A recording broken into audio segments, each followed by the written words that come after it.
আসসালামু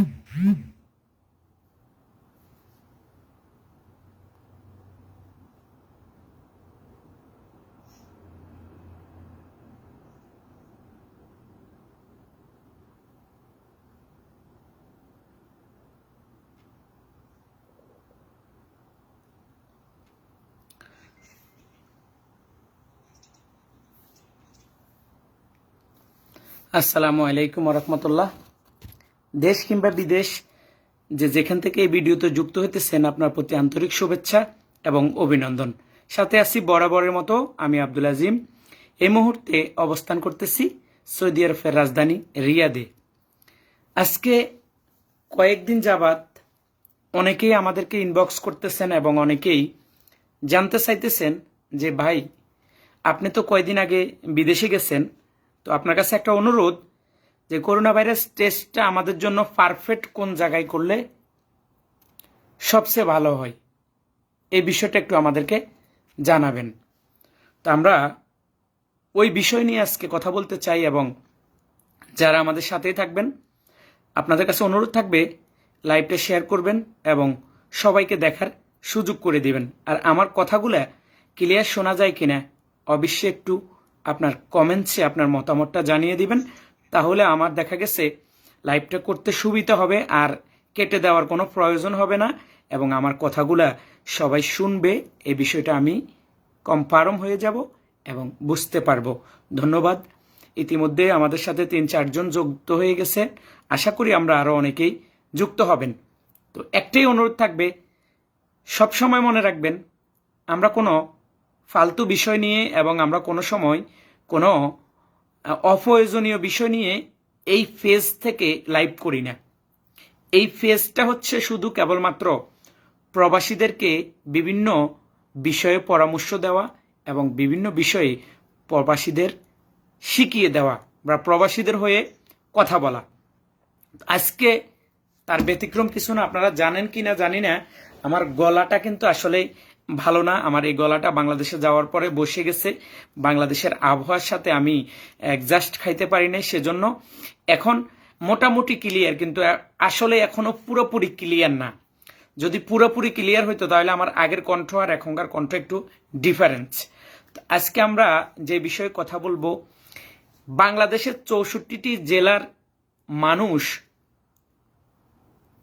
প্রবাসে আছে, বাংলাদেশের 64টি জেলার মানুষ বিদেশে আছে এবং বিদেশে আসার জন্য আপনাকে করোনা ভাইরাস পিসিআর টেস্ট করতে হবে, এটা বাধ্যতামূলক।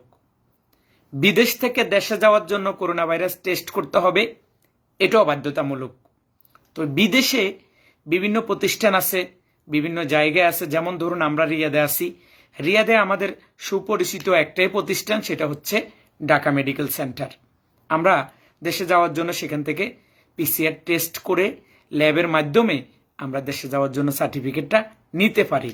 এটা হচ্ছে আমাদের রিয়াদে যারা আছে তাদের জন্য। বাকি যারা যেখানে আছে ওইখানের বাংলাদেশি প্রতিষ্ঠান থাকলে বাংলাদেশি, ইন্ডিয়ান থাকলে ইন্ডিয়ান, যে কোনো প্রতিষ্ঠান আছে ওখান থেকে আপনি পিসিআর টেস্ট করে দেশে যেতে হবে। এখন অনেকেই প্রশ্ন রাখছেন, ভাই আমি 2টা ভ্যাকসিন দিছি, আবার আমি বুস্টেড একটা দিছি, 3টে ভ্যাকসিন দিছি, আমার কি পিসিআর টেস্ট করতে হবে? ভাই, পিসিআর টেস্ট সবার জন্য বাধ্যতামূলক। আপনি ভ্যাকসিন দেন বা নাই দেন, সেটার সাথে পিসিআর টেস্টের সাথে কোনো মিল নেই।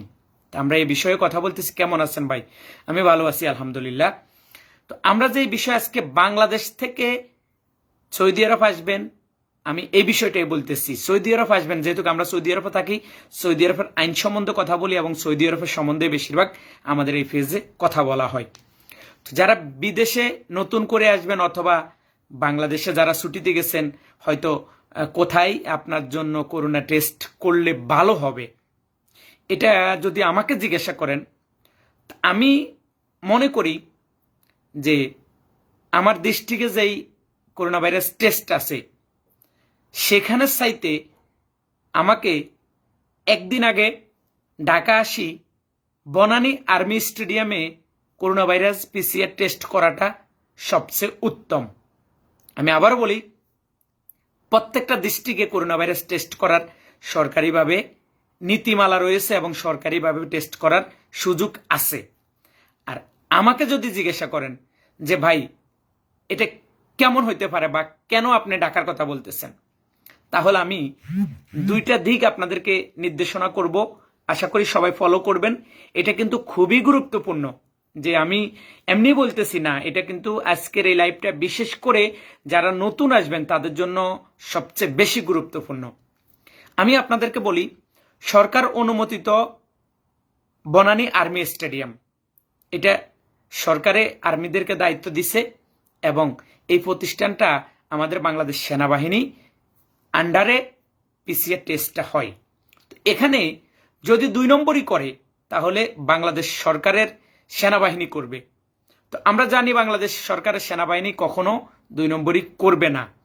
এই বিষয়টা আমরা পরে আসতেছি। আমি যে বিষয়টা আগে ক্লিয়ার করতে চাই সেই বিষয়টা নিয়ে কথা বলি। এখন আপনি চাইলে আপনার এলাকায়ও দিতে পারেন, আপনি চাইলে ঢাকা শহরেও দিতে পারেন। ঢাকা শহরে দিতে হলে আপনাকে কি করতে হবে? ফ্লাইটের একদিন আগে আপনাকে ঢাকা শহর আসতে হবে। এখন অনেকেই যে আমি একদিন আগে কেন যাব, আমার পরিবার পরিজনকে নিয়ে আমি একদিন আগে যাওয়ার কোনো দরকার নেই, আমি আমার এলাকায় দেব, এখান থেকে সার্টিফিকেট নিয়ে আমি ঢাকা শহরে যাই, প্লেন উঠব।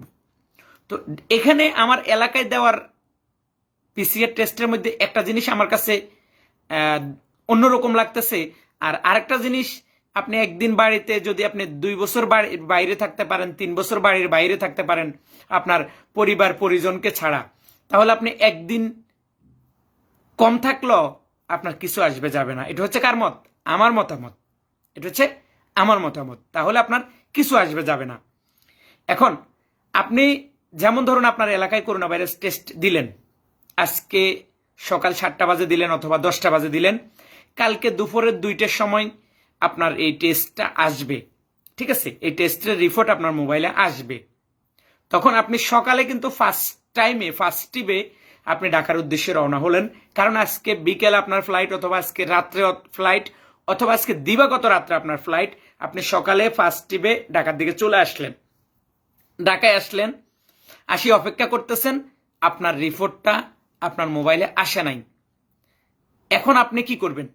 আপনি চিন্তায় পড়ে গেলেন যে আমি কিভাবে আমার রিপোর্টটা পাবো? আমি এখন তো ঢাকা শহরে তো নোয়াখালী যাওয়া সম্ভব নয়, চট্টগ্রাম যাওয়া সম্ভব নয়, বগুড়া যাওয়া সম্ভব নয়। এই বিষয়টা কিন্তু আপনি একবারে অন্যরকম একটা ফিলিংস আপনার ভিতরে ঢুকে যাবে যে আমি করোনা ভাইরাস টেস্ট কেন গ্রামে দিলাম, গ্রামে দেওয়ার পর আমার রিপোর্টটা ঠিকভাবে আসে নাই, আমি কেন না জানি শুনি গ্রামে রিপোর্টটা দিলাম। আমি বলি নাই যে আসবে না, যখন আপনার রিপোর্টটা আসবে না বা আপনার মোবাইলে মেসেজ আসে নাই, আপনি সাথে সাথে কম্পিউটার দোকানে যাই, আপনার যেই মোবাইল নাম্বারটা দিয়ে আপনি করোনা ভাইরাস টেস্ট করার জন্য দিচ্ছেন, নাম্বারটা দোকানে দেওয়ার পরে ওরা দেখবে আপনার সার্টিফিকেটটা হয়তো অনলাইনে চলে আসছে, কিন্তু আপনার কাছে মেসেজ আসে নাই নেটওয়ার্কের কারণে, এজন্য দেরি হয়েছে। আপনি টেনশন নেবেন না, আপনি কোনো মন খারাপ করবেন না, আপনি আগে প্রথমে চেক করবেন।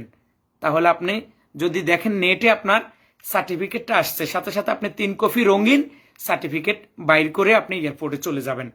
এই ছিল গ্রামের যেই সমস্যাটা সেটা। আর আপনি যদি ঢাকা বনানী আর্মি স্টেডিয়ামে আপনি করোনা ভাইরাস টেস্ট দেন, তাহলে আপনার সুবিধাটা কি আমি সেটা বলে দিই। আপনার সুবিধাটা হচ্ছে এইরকম, যেমন আপনি এখানে টেস্ট দিলেন, দেওয়ার পরে আপনি কালকে সকাল আপনার রেজাল্ট আসার কথা বা কালকে দুপুরে রেজাল্ট আসার কথা, আসলো না, আপনি কম্পিউটার দোকানেও গেলেন, মোবাইল নাম্বার দিয়ে চেক করলেন, তাতেও আপনার সার্টিফিকেটটা ইন্টারনেটে নাই, আপনার হাতে সময় আছে মাত্র 6 ঘন্টা বা 5 ঘন্টা অথবা 7 ঘন্টা, তাহলে আপনি কি করতে পারবেন?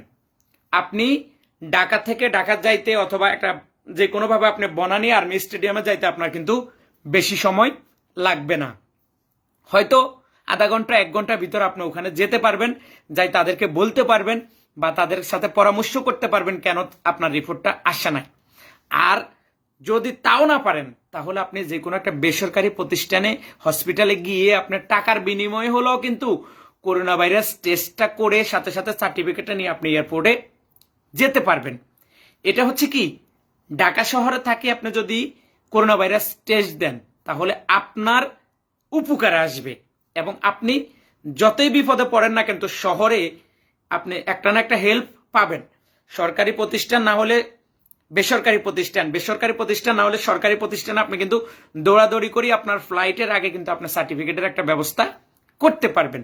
আর যদি আপনি গ্রামে দেন তাহলে সেখানে থেকে আসার যতটুকু সমস্যা, আবার যাওয়া সমস্যা, আবার বিষয়টা আসলে অন্যরকম একটা ফিলিংস আপনার ভিতরে কাজ করবে। তো সেজন্য আমি মনে করি, এটা আমার বিষয়, আমি মনে করি যারাই বিদেশে আসবেন, আমি মনে করি ঢাকা শহরে বনানী আর্মি স্টেডিয়ামে করোনা ভাইরাস PCR টেস্ট করা এটা সবচেয়ে ভালো উত্তম একটা দিক, সবচেয়ে আপনার জন্য নিরাপদ একটা জায়গা। এটা হচ্ছে আমার মতামত।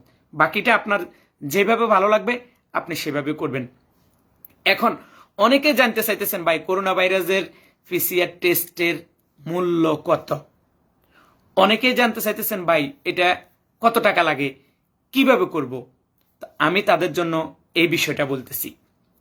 আপনার কাছে যদি বিএনইটি স্মার্ট কার্ড, যেটাকে প্রবাস কল্যাণ কার্ড বলে, আপনার কাছে যদি প্রবাস কল্যাণ কার্ড থাকে তাহলে আপনি 310 টাকা দিয়ে আপনি PCR টেস্ট করতে পারবেন সরকারিভাবে। আপনার কাছে যদি বিএনইটি স্মার্ট কার্ড থাকে আপনি 310 টাকা দিয়ে আপনি করোনা ভাইরাস টেস্ট করতে পারবেন সরকারিভাবে। আর আপনার কাছে যদি এই বিএনইটি কার্ডটা না থাকে তাহলে আপনার কত টাকা লাগবে? যদি আপনার কাছে এটা নাই, প্রবাস কল্যাণ কার্ড নাই, তাহলে আপনার কত টাকা লাগবে? এটাও তো একটা প্রশ্ন থেকে যায়, তাই না? তাহলে আপনি শুধু পাসপোর্ট দিয়ে এবং টিকিট দিয়ে আপনি করোনা ভাইরাস টেস্ট করতে পারবেন। সেটার জন্য সরকারিভাবে আপনার খরচ হবে 1515 টাকা। 1500 টাকা সরকারের এবং 15 টাকা যারা এই খেতে কাজ করে, মানে বলতে যারা এই রিসার্চটা করে, তারা এই 15 টাকা নিয়ে যাবে আর 300 টাকা সরকার পাবে। তাহলে যাদের বিএনইটি স্মার্ট কার্ড নাই তাদের খরচ হইতেছে 1515 টাকা, আর যাদের বিএনইটি স্মার্ট কার্ড আছে তাদের খরচ হইতেছে কত? 310 টাকা।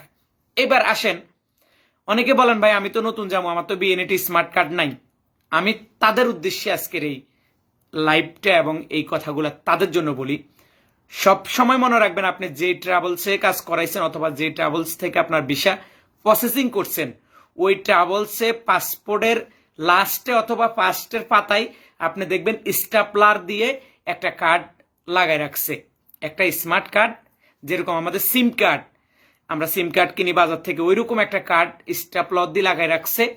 এটাই প্রবাস কল্যাণ কার্ড, এটাই ইমিগ্রেশন কার্ড, এটাই প্রবাসী কার্ড। আপনি এটা দেখানোর পরেই আপনার করোনা ভাইরাসের টেস্টের মূল্য চলে আসবে মাত্র 310 টাকা। আশা করি অনেকেই এই বিষয়টা অনেকেই এই বিষয়টা জানতেন না, অনেকে এই বিষয়টা জানেন না। আজকের এই ভিডিও থেকে অনেক উপকৃত হবেন। তবে আপনাদের কাছে একটাই কথা থাকবে, একটাই অনুরোধ থাকবে, লাইভ শেয়ার করলে উপকৃত হবে প্রবাসী, লাইভ শেয়ার করলে উপকৃত হবে যারা নতুন আসবে, লাইভ শেয়ার করলে উপকৃত হবে ওই মানুষগুলা যারা জানে না, তাদের টাকাগুলা বেঁচে যাবে এবং তারা জানতে পারলে আপনি লাইভটা শেয়ার করছেন, আপনাকেও একটা লাইক দিবে, আমাকেও একটা লাইক দিবে। তার মানে এই লাইভটা শেয়ার করলে আপনিও উপকৃত হইতেছেন, আপনিও লাভবান হইতেছেন, আমিও লাভবান হইতেছি। আমি লাভবান হইতেছি, প্রবাসীরা আমাকে চিনে, প্রবাসীরা আমাদের কাছে বিভিন্ন প্রশ্নের উত্তর নেয়, আমরা বিভিন্ন প্রশ্নের উত্তর দিই। আসলে এতে আমাদের কোনো ইনকাম আসবে না আসবে সেটা বিবেচনা করে কিন্তু আমরা কাজ করি না। যখনই সময় পাই প্রবাসীদের হয়ে কথা বলি। আশা করি সবাই ভালো থাকবেন। যারা এখনো আমাদের এই ফেসবুক পেজটা ফলো দেন নাই, আপনাদের কাছে অনুরোধ থাকবে অবশ্যই আমাদের এই পেজটা ফলো দিবেন, ফলো দিয়ে আমাদের সাথেই থাকবেন। এবং আমাদের একটা ইউটিউব চ্যানেলও আছে, সেটা হচ্ছে প্রবাসের নিউজ। এই ইউটিউব চ্যানেলটিও সাবস্ক্রাইব করে রাখবেন, তাহলে প্রবাসীদের যে কোনো খবর পেয়ে যাবেন আপনিও। যে আমাকে সালাম দিচ্ছেন, ওয়ালাইকুম আসসালাম, জি ভাই আমি ভালো আছি আলহামদুলিল্লাহ। তো এজন্য যারা ইতিমধ্যে জানার খুবই আগ্রহী ছিলেন যে PCR টেস্ট কোথায় করলে আপনার জন্য ভালো হবে, আমি দুইটা দিক এই ভিডিওর মাধ্যমে আপনাদেরকে জানানোর চেষ্টা করছি। আশা করি আপনি উপকৃত হবেন। ভালো থাকুন, শুভরাত্রি। আবার দেখা হবে কোনো এক সময় কোনো একটা বিষয় নিয়ে। আল্লাহ হাফেজ।